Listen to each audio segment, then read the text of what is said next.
Good afternoon, and thank you very much, sir.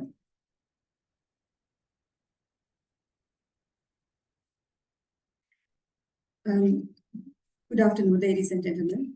I would like to thank the Ceylon College of Physicians for giving me the opportunity to talk to you on this prestigious forum. So, from the first breath we take to the last breath we exhale, a breath goes in and out, and we hardly notice it. But when we do notice it, then we know something out of the norm is happening. We all have been breathless at some time, but if we can explain the cause of the breathlessness, it may not cause concern. However, if we can't explain the presence or the degree of breathlessness, this causes anxiety and concern. Therefore, my topic, breathlessness, unexplained. Breathlessness is the key presenting symptom in many heart and lung diseases. And in a proportion of individuals, despite extensive investigation, the origin and the etiology of the breathlessness may remain unclear or disproportionate to the underlying condition. And when we are faced with this kind of with this kind of patients who carry a pile of investigations and treatment cards, it becomes a jigsaw puzzle. And over the next 20 minutes or so, I will try to take you through few jigsaw puzzles and try to put them into place. So this is the outline of my talk. There will be cases and few video clips, and video clips will be presented with explicit consent from the patients who we have treated. So before we go into the cases, if we look at normal breathing, so as you know, the route of entry is the nose, so it should be nose breathing. We should be breathing from the lower chest, so it should be diaphragmatic breathing. Breathing is a complex mechanism, and it involves the coordination of the brain, lungs, and the oropharynx, and a lot of mechanoreceptors and chemoreceptors. But when it becomes difficult to breathe, it's very hard to explain or how to put it down in words, because it's a subjective sensation, difficult to quantify, difficult to measure. It's a complex sensation arising from multiple stimuli, and it includes both subjective perception and objective reactions. But before we move on to unexplained breathlessness, let's take a moment and look at explained breathlessness. So more than 2/3 of the causes are pulmonary or cardiac. Others can be neuromuscular, psychogenic. They're usually associated with increased central respiratory drive, such as in acute hypercapnia, hypoxemia, impaired gas exchange, acidosis, then rapid breathing without significant symptoms like pulmonary embolism, acidosis, psychogenic dyspnea. So these are just a list of causes of explained breathlessness. And then it comes to unexplained breathlessness, and they do have definitions. So dyspnea of unknown origin is defined as persistent dyspnea of clinically significant severity that remains unexplained after a thorough clinical assessment, basic pulmonary function tests, and radiographic studies. And disproportionate dyspnea is when the patient has only minor abnormalities of resting physiologic and radiographic tests, but these tests do not adequately explain the cause of the dyspnea. So when you look at the burden of this symptom, shortness of breath is a symptom in up to 50% of patients admitted to acute care hospitals and 25% of patients seeking outpatient care. So it is quite a significant burden as a symptom, and it impacts quality of life as well as causes functional limitation, leading to economic loss and loss of effective working hours. So when a patient is in front of you and complains of this sensation of dyspnea, and if you listen to them carefully, they say over and over again, they will describe to you symptoms that fall into 4 distinct categories. One is they say they feel that they have to make an effort to breathe, or there's an increased work to breathe. Now, when you're breathing, you hardly notice it. You don't feel that you're making an effort to breathe. But these patients will say that they have to make an effort to fill their lungs. Some of them will say that they feel the chest is tight. They can't expand it enough. some of them will say they have air hunger or unsatisfied inspiration. So in lay terms, what they will usually say is, "Mata papu pirena husma ganna bෑ. Kochchara husma gattath madi." Nodan ken husma loku husmak papu pirena loku husmak ganna bෑ. Husma ආයාසයකින් ගන්න ඕනේ. නොදැනී හුස්ම පිට වෙනවා. හුස්ම හැමතිස්සෙම හුස්ම මදි බවක් දැනෙනවා. පොඩ්ඩක් පොඩි පඩි පෙලක් නැග්ගත් ගොඩාක් මහන්සි. So they keep on, if you listen to them carefully, when these patients who come with unexplained breathlessness, they typically describe to you these kind of symptoms where they have an increased work, air hunger, chest tightness, papu pirenna husma ganna bෑ, husma madi. So when you are faced with this kind of patients with persistent difficulty in breathing, as always, your initial assessment will include a detailed clinical history, good examination, and basic investigations, which will include chest X-ray, ECG, hemoglobin, thyroid functions, lung function test, echocardiography. But what you notice in these initial investigations is that all of these investigations are done at rest. But what most of these patients complain of are disproportionate breathlessness to the level of exercise. So physiologic tests such as these may be poor predictors of exertional dyspnea and exercise. So therefore, we may have to do the next level of investigations such as exercise tests. You may have heard about the exercise challenge test in exercise-induced asthma. Likewise, we have this cardiopulmonary exercise test where we can utilize to investigate these persistent breathless patients. It's also called CPET. So when we have a patient before us who carry piles of investigations which are normal and is not pointing to a cause, the going gets tough.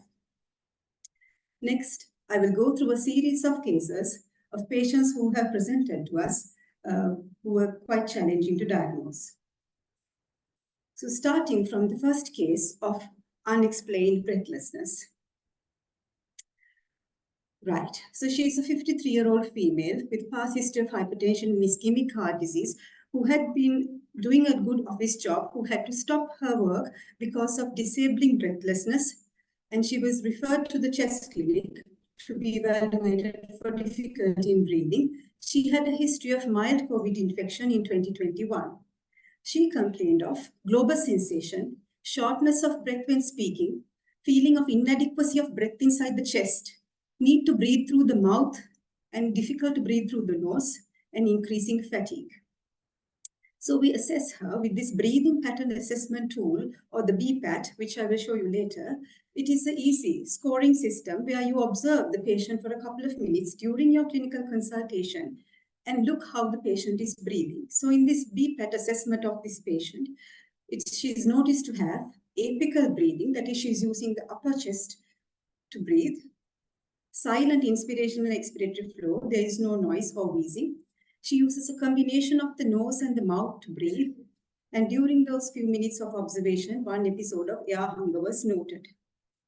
Going through her investigation, she had a normal chest X-ray, HRCT, ECG, 2D echo, D-dimer were normal, spirometry was normal, and her 6-minute walk test did not have any desaturation. She had been treated with antibiotics, antihistamines, steroids, and a number of inhalers with poor response.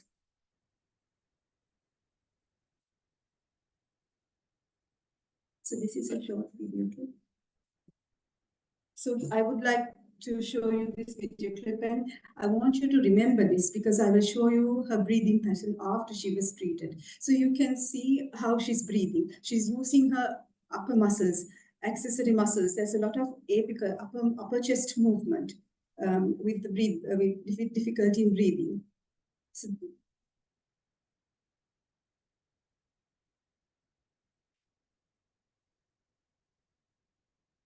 So now, as she has come with a lot of basic investigations which were normal, and her complaint was easy fatigue with breathlessness at rest and with exercise, we put her through the cardiopulmonary exercise test. So you may have heard, so the cardiopulmonary exercise test is available at NHSL for the for a few years now. So CPET is cardiac pulmonary metabolic parameters are assessed in detail when the patient is performing an exercise to the maximum. So what you do is you get the patient to ride a cycle or a treadmill, and we put a mask and we measure every breath is analyzed for oxygen, carbon dioxide. Also, there is real-time data measured of blood pressure, ECG, tidal volumes, and also there is lung function test being measured before and after the test. And it generates a wealth of data real-time while the patient is exercising. And we will, so using the CPET, because it says cardiopulmonary, we can identify whether this patient's breathlessness is due to any cardiac issue, ventilatory issue, metabolic issue, or is it a breathing pattern issue? So on your right-hand side, you can see 9 plots. They are called 9 Bosman plots, and they depict cardiac, ventilatory, metabolic parameters. And at the end of the patient's exercise, it generates a lot of data. And by looking at all this, we can make an interpretation of the patient's condition. So this is an extract of this patient's tidal volume tracing in the CPET. Tidal volume, you know, it has to be nice and regular with inspiration and expiration. But here you can see this tidal volume trace is quite erratic. There are normal breaths, large breaths, breath holding, breath starting before the previous breath has finished. It's quite an erratic breathing pattern.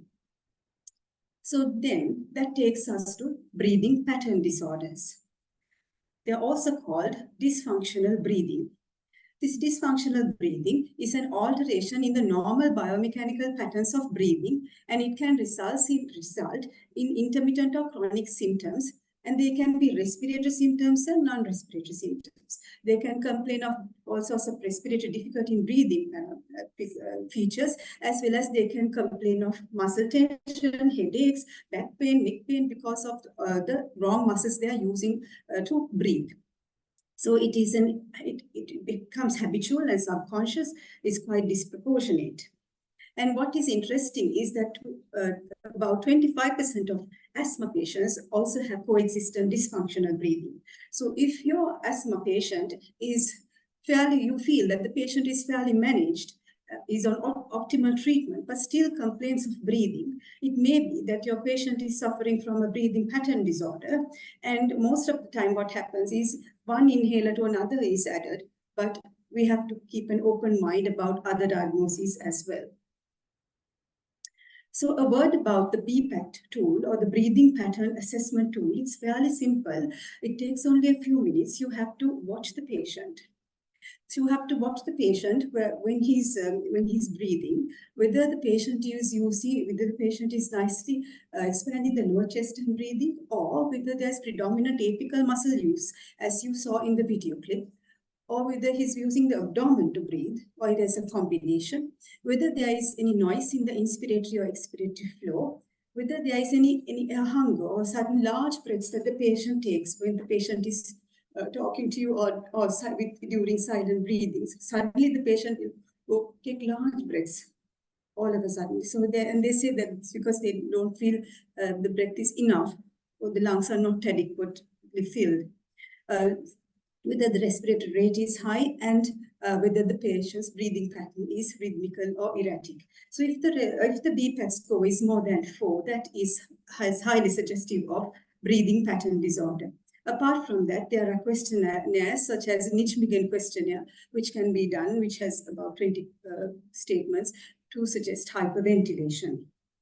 So this BPAT tool is one of the tools that I use because it's very easy and it doesn't take much time. So you can also refer to the physiotherapist to do this high-low test and the MARM test, where they keep their hands on the patient's chest and abdomen, and they assess where the abnormal breathing pattern is. Is there abdominal breathing? Is there inadequate lateral or anterior extension of the rib cage? The MARM is the manual assessment of respiratory motion. They're very simple tests, and the physiotherapists know how to do that. So during the post-COVID era, there was a lot of patients who were coming with this short, persistent shortness of breath. And I would just like to highlight one point of this simple study that was presented at the SLMA last year on post-COVID patients who received home-based care, that is mild COVID infection patients, regarding the persistent symptoms after COVID. It was based on COVID-19 Yorkshire rehabilitation telephone screening tool. And what is interesting is that so that was 142 adults who were included in this, and 38% of patients complained of persistent shortness of breath on exertion among the. So that was one of the high symptoms. So the symptom burden is quite high. So another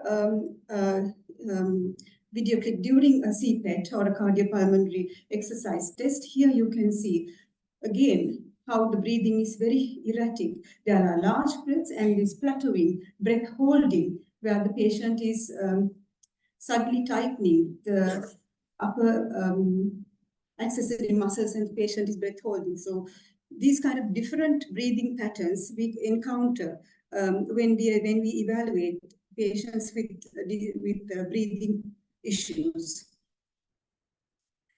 We also looked at breathing issues in post-COVID national level athletes, and 42 national level athletes were referred to the chest clinic who had contracted COVID infection to see whether they were fit enough to undergo national level training or strenuous training protocols after having contracted COVID infection. And this was presented at the ERS, that's European Respiratory Society. So in that, out of 42, well, 86% had normal cardiorespiratory function, but out of 13, we managed to do 6 CPETs for national level athletes with persistent breathlessness because of limited resources. So out of that 6, we found cardiac limitation in 3, and 3 of them, the persistent breathlessness impairing their performance was due to deconditioning and breathing pattern disorders. So even among these very fit individuals, these breathing pattern disorders can be there and it can affect their full performance. So when you look at types of breathing pattern disorders, it is just not one entity. There are 5 main entities, and commonly you would have encountered hyperventilation, where, well, you know, hyperventilation, where there is increased respiratory rate and shallow breaths. Apart from that, there's the thoracic dominant apical breathing, erratic periodic deep sighing breathing, excessive abdominal use in forced expiratory, and this rare one, which is the thoraco-abdominal asynchrony, where you can visibly see with the chest and abdomen is not moving properly with normal breathing and causes a lot of disability. So when it comes to management of breathing pattern disorders, the main treatment method is breathing retraining physiotherapy exercises. And there are 2 methods, the Packworth and the Buteyko, and the chest physiotherapists know how to do them. And once we have made the diagnosis, excluded cardiac and other respiratory metabolic causes, then we can refer for breathing retraining exercises, and it brings about a remarkable improvement. So we did look at whether these breathing retraining exercises bring about a difference to people with dysfunctional breathing.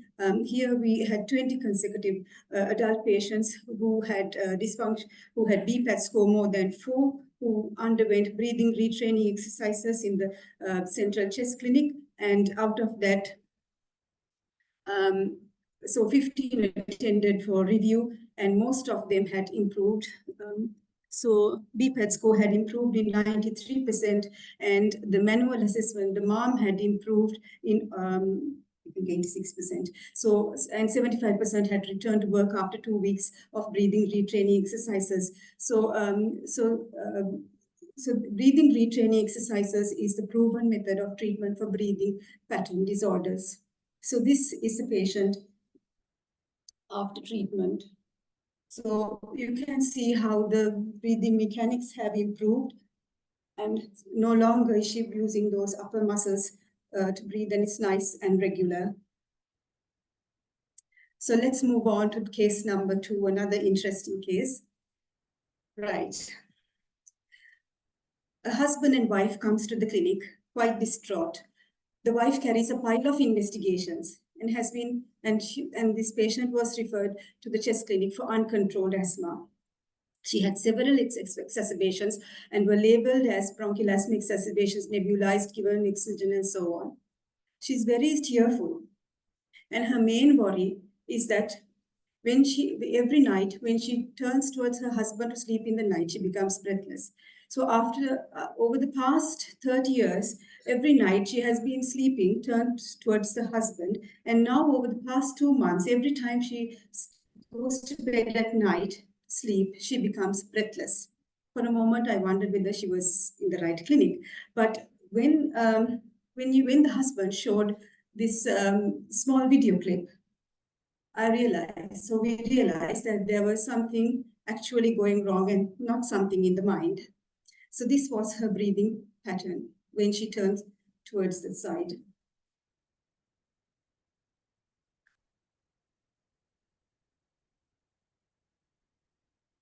Right.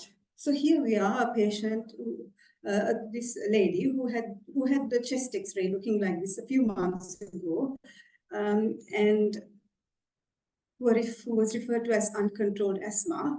Well, so we were trying to dig into the cause of the history, and we asked her all about occupational exposures, pets, chemical exposures, and then just when we were digging into the history, in passing, she just showed us the scarring of a painful rash that had occurred 4 months ago, and which preceded the exertional breathlessness and orthopnea. So, what do you think is going on?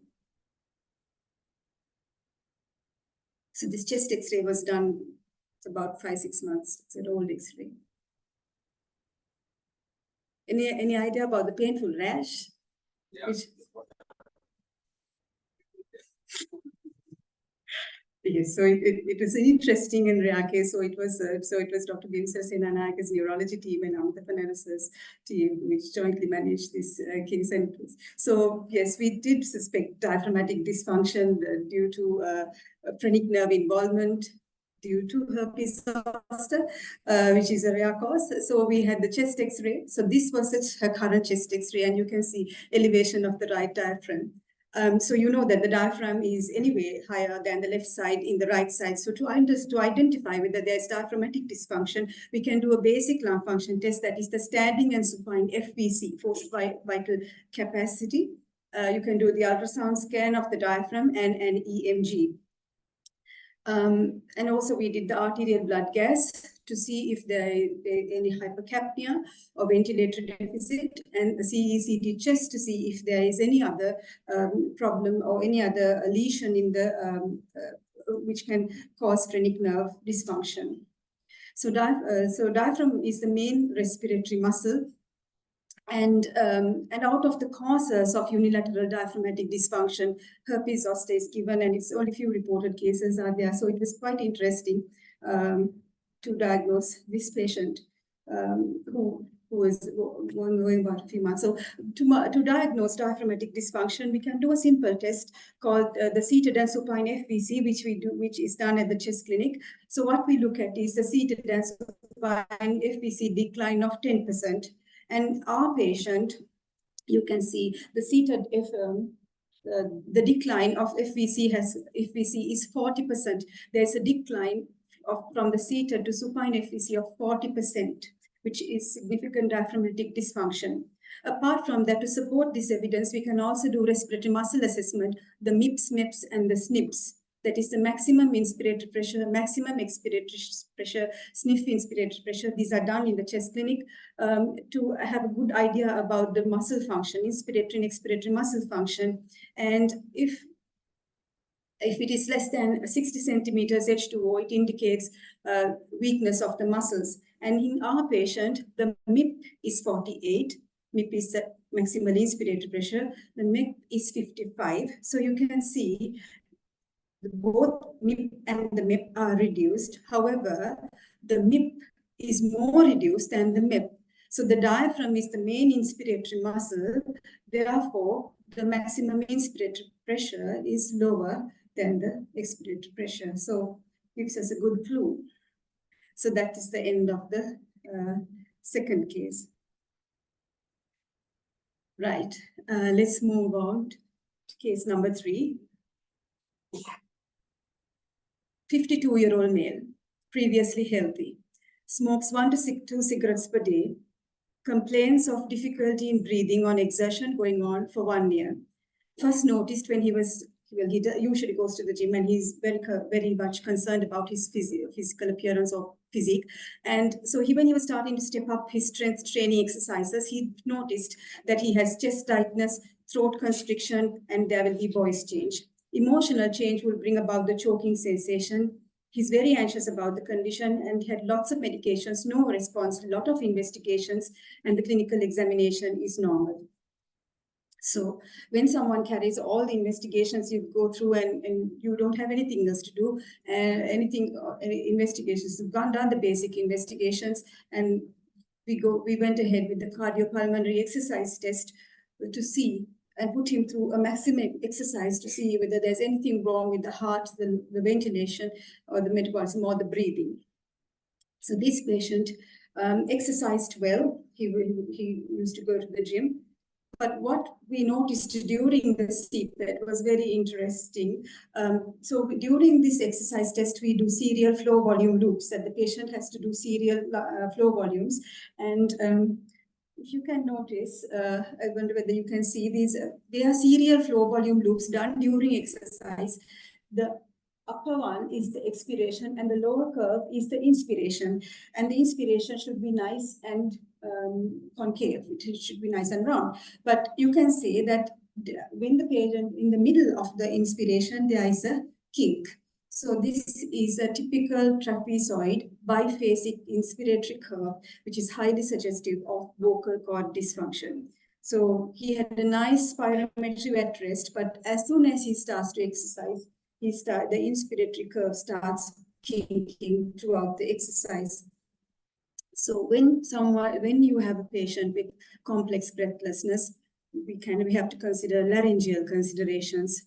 So it leads us to the entity vocal cord dysfunction or inducible laryngeal obstruction is the newer term, where there is inappropriate transient laryngeal closure in the absence of structural or neurological defect, which causes this respiratory distress symptoms.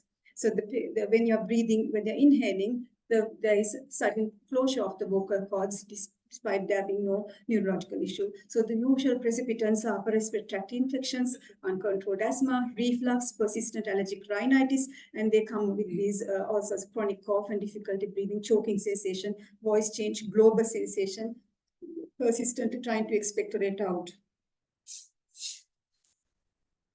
So that was the case. So far we have looked at breathing pattern disorder, diaphragmatic dysfunction, and vocal cord dysfunction presenting with unexplained breathlessness. And let's move on to the my last case. 58-year-old male with exertional breathing, chronic wheezing, and long-term dry hacking cough. Whatever treatment he takes, it is not going away.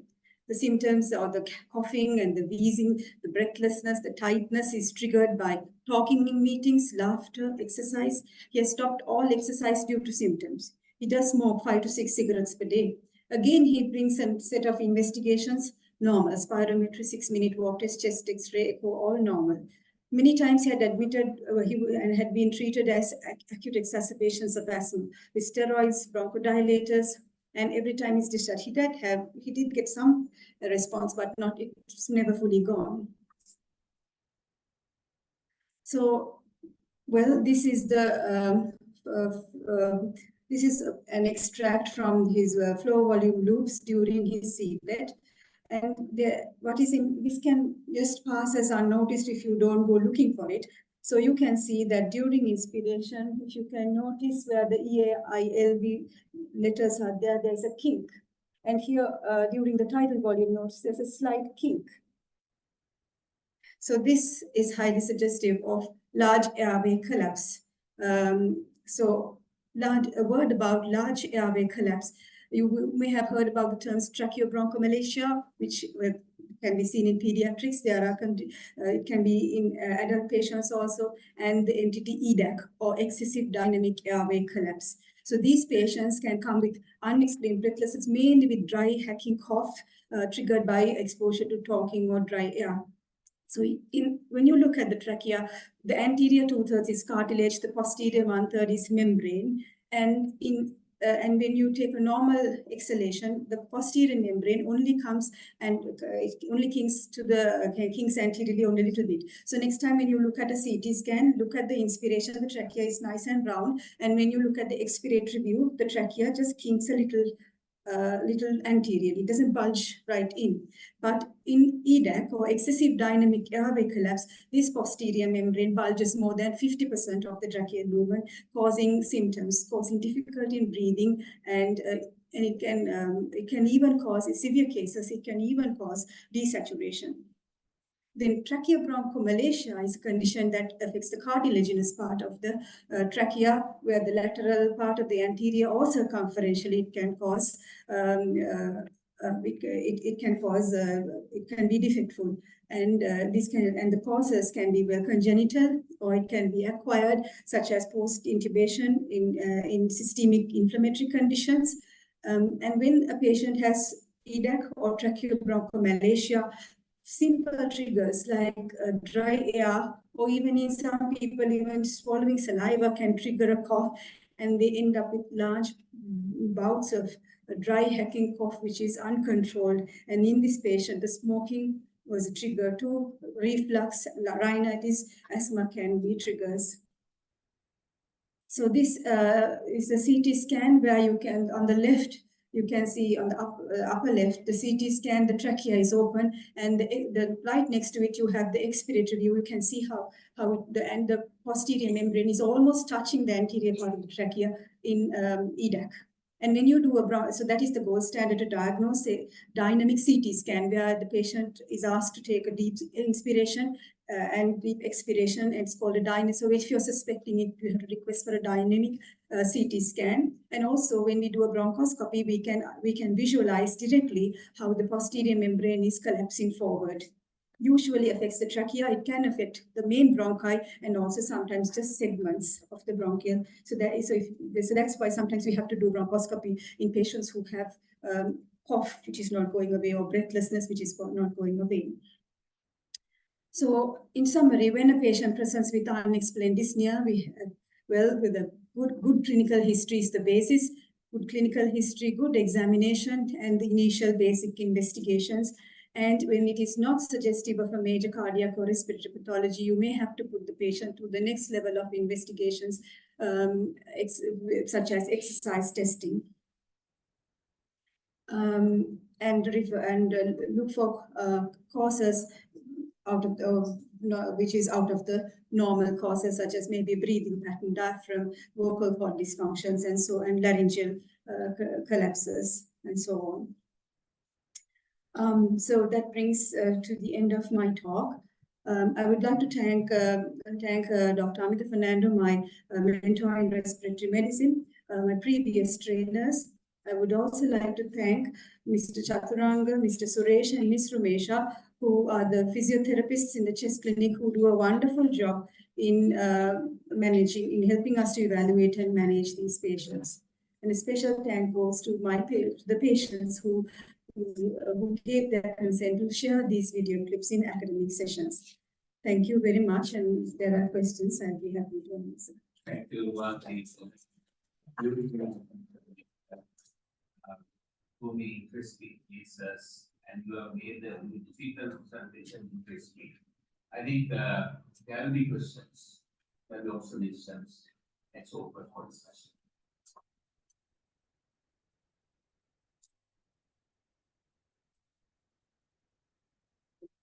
Yes, she wanted to know someone who is actually breathlessly in the night as the previous week. Diaphragm, second class. Breathing pattern. Usually breathing pattern disorders, they don't have nocturnal symptoms. Yes. that's a very correct point. Where you have breathing pattern disorders, the patient is breathless in the daytime and they don't have nighttime symptoms.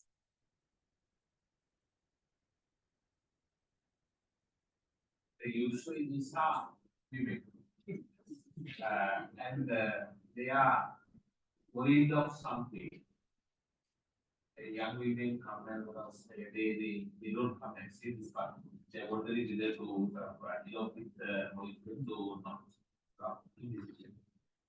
There are a lot of psychological issues behind that. When you tell them that these psychological, do they get better? Yes, sir. So I think most of the time these patients, there are females, there are males as well. Who come with this who come with this kind of unexplainable symptoms, so it's very difficult to convince someone when they have disabling symptoms. For them, it's very they have substantial impact on their day-to-day activity. Some of them, in the first case, they just stop work. They have a lot of family issues. They spend a lot on investigations without any and on medicine.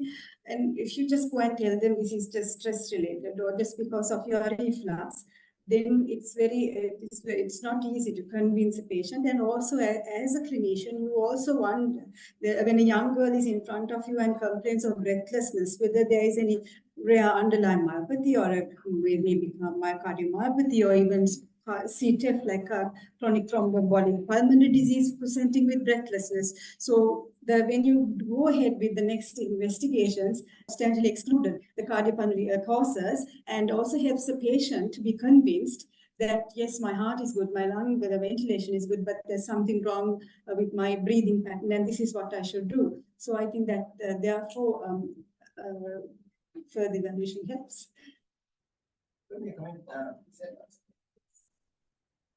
Voice, yes.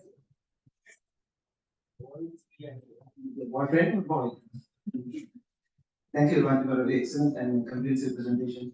I think Ruwanthi would have done close to 1,000 secrets something in the private sector as well. We haven't, I think, found a gender bias. Men are and insecure as well. A lot of men are insecure. So we haven't found the gender bias.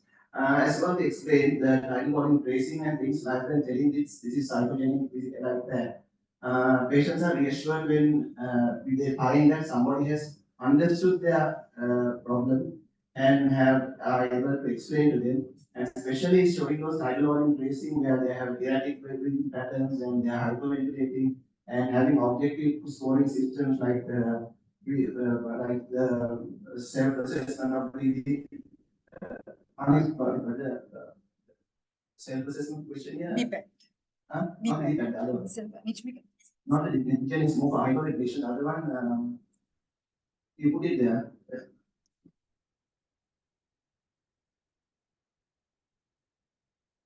First one, no, first one.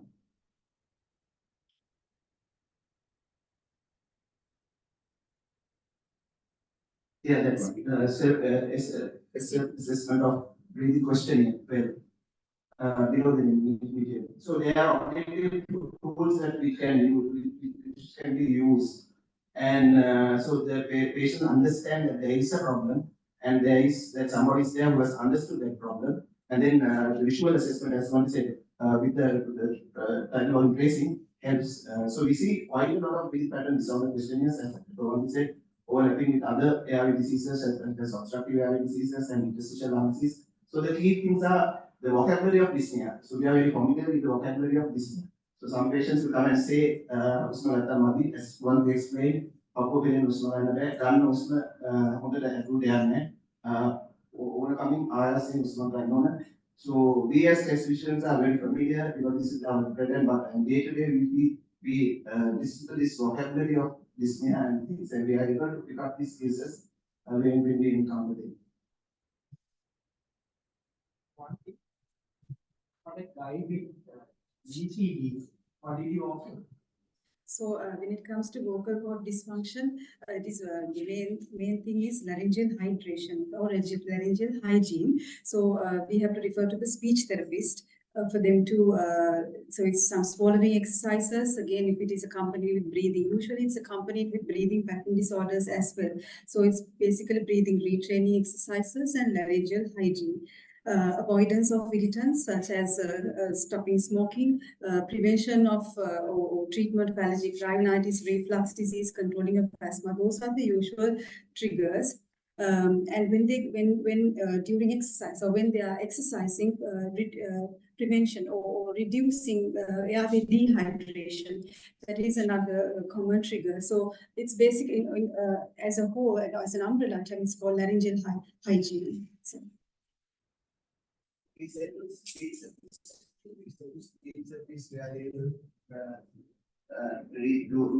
this. When was that want to suggest that? So even the chronic cough, we work with the team of speech therapists and physiotherapists.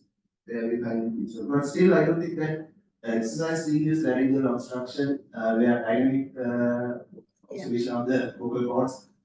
Practice here, but there are ENT surgeons who are skilled with these things, and so exercising this laryngeal dysfunction is the other area that we encounter.